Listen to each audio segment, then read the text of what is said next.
আজ দেখাবো ঝটপট মজাদার ডিম ভুনা। আমি কাকুলি জাস্টিন কুকে আপনাকে স্বাগতম। প্রথমেই আমি এখানে পেঁয়াজ কেটে রেখেছি আর আগে থেকে সেদ্ধ করে রাখা ডিম নিয়েছি। ফ্রাই প্যানটা চলে বসিয়ে এতে পরিমাণ মতো রান্নার তেল দিয়ে দিলাম। এখানে সামান্য একটু হলুদ ও মরিচের গুঁড়া আর সামান্য একটু লবণ দিয়ে একটু নেড়েচেড়ে মিক্স করে নিচ্ছি তেলের সাথে।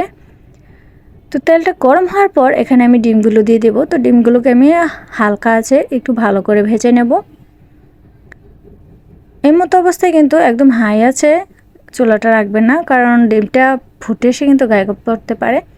তো দেখুন ডিমটা ভাজা হয়ে গেছে, এটাকে আমি এখন নামিয়ে নিচ্ছি। এই যে দেখুন লাল লাল করে ভেজে নিয়েছি।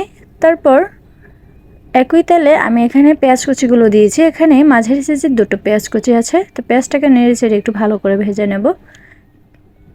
চুলাটা মিডিয়াম টু লো আঁচে রাখতে হবে। তো এখানে সামান্য একটু লবণ দিয়ে দিচ্ছি যেন ভাজাটা একদম তাড়াতাড়ি হয়ে যায়। তো এরকম নেড়ে চেড়ে অনবরত আমি পেঁয়াজগুলোকে ভালো করে ভেজে নেব। তারপর এখানে দিয়ে দিচ্ছি 1 চামচ পরিমাণ জিরে বাটা, সামান্য একটু রসুন বাটা, আর দিয়ে দিচ্ছি ঝাল অনুযায়ী একটু মরিচের গুঁড়া, আর দিয়ে দিচ্ছি সামান্য একটু হলুদের গুঁড়া, তারপর সামান্য একটু লবণ। তারপর নেড়ে চেড়ে মিক্স করে নিচ্ছি। চুলা আঁচটা এমতো অবস্থায় একটু লোতে রাখতে হবে, তা নাহলে কিন্তু মশলাটা পুড়ে যাবে। তো তারপর এখানে আমি আগে থেকে ভেজে রাখা ডিমগুলো দিয়ে দিচ্ছি। তো একটু নেড়ে চেড়ে আমি একটু কষিয়ে নিচ্ছি। তারপর এখানে সামান্য একটু জল অ্যাড করব।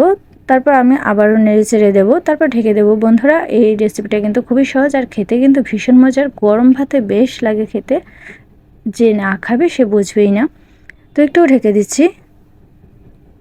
তো কিছুক্ষণ পর দেখুন ঝোলটা কিন্তু একদমই শুকিয়ে গেছে, মাখা মাখা হয়ে গেছে রান্নাটা। তো এটাকে আমি নামিয়ে পরিবেশন করে নেব। খুবই সহজে এই রান্নাটা আর খুব তাড়াতাড়ি করা যায়, কোনো ঝামেলা নেই। তো এটাকে পরিবেশন করে দেখাচ্ছি।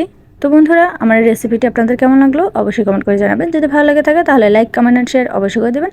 আর সাবস্ক্রাইব করতে ভুলবেন না, পাশে বেল আইকনটি অবশ্যই করে দেবেন। দেখা হচ্ছে নেক্সট ভিডিওতে। Bye bye.